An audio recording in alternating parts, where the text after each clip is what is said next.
think anniversaries are a time in which we reflect on our shared histories. Preserving our history is important because it informs our future. From its very beginning, Biltmore was a model for this country. There was a lot of optimism at the time as we were emerging onto the world stage and trying to define our national identity.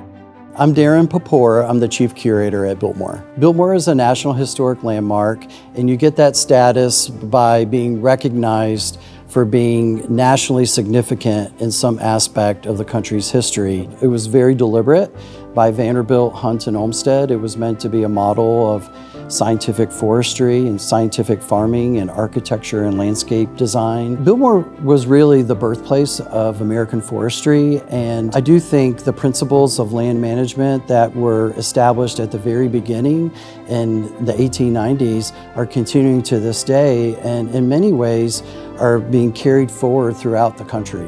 The American Renaissance was happening at the time in United States history that is often referred to as the Gilded Age. On the heels of the Industrial Revolution, the country is kind of emerging as a world power for the first time. People were really trying to define what is American culture and what was the culture in the United States at the time. They were looking to Europe and pulling classical forms from England and France and from Italy and from the European Renaissance to define a sense of architecture and the arts in our country. More than any other room in Biltmore House, the banquet hall symbolizes the American Renaissance, both to its scale and to the furnishings and the decor of the room. It really symbolizes what was happening in the country at the time. Some very distinct American iconography was incorporated into the room. So hanging in the banquet hall are around the perimeter of the room are the state flags for the original 13 colonies. And then over the overmantel, we have the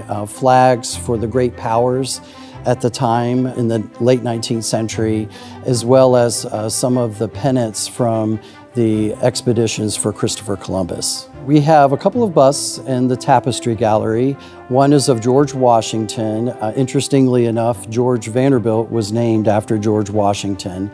And he actually inherited the bust from his father and decided to incorporate it into the interiors here in Biltmore House. And in the 19th century, George Washington was a symbol for the country. It gave a sense of legitimacy to the country, and you saw images of George Washington all through our culture at that time. There's another bust in the Tapestry Gallery of Benjamin Franklin, another founding father, but he's a nice contrast to George Washington. Benjamin Franklin was more of a common man who kind of symbolizes hard work and ingenuity at a time when the country had advances in technology, and in many ways Benjamin Franklin symbolized that. Of course, George Vanderbilt was an avid book collector, and we have many books in his library that include subjects of the American Revolution, and he has actually a whole section of his library that is about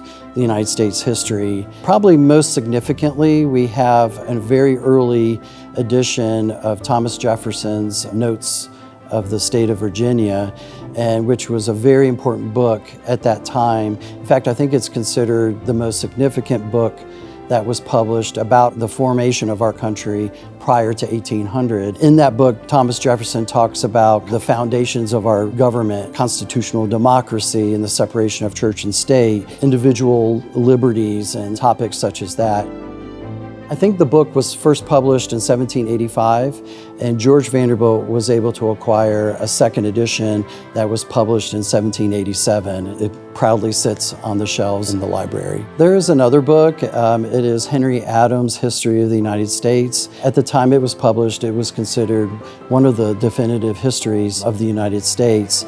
And interestingly enough, is the last volume that George Vanderbilt read before he died in 1914. Biltmore is still owned by the descendants of George Vanderbilt, and it is our mission today to continue to support Biltmore House and the estate for generations to come. I hope people will come to Biltmore to experience a piece of American history, that they are still inspired by its design and our commitment to the preservation of this place and the land that it sits on. America's 250th anniversary is a perfect time for people to come and to see a piece of American history here at Biltmore.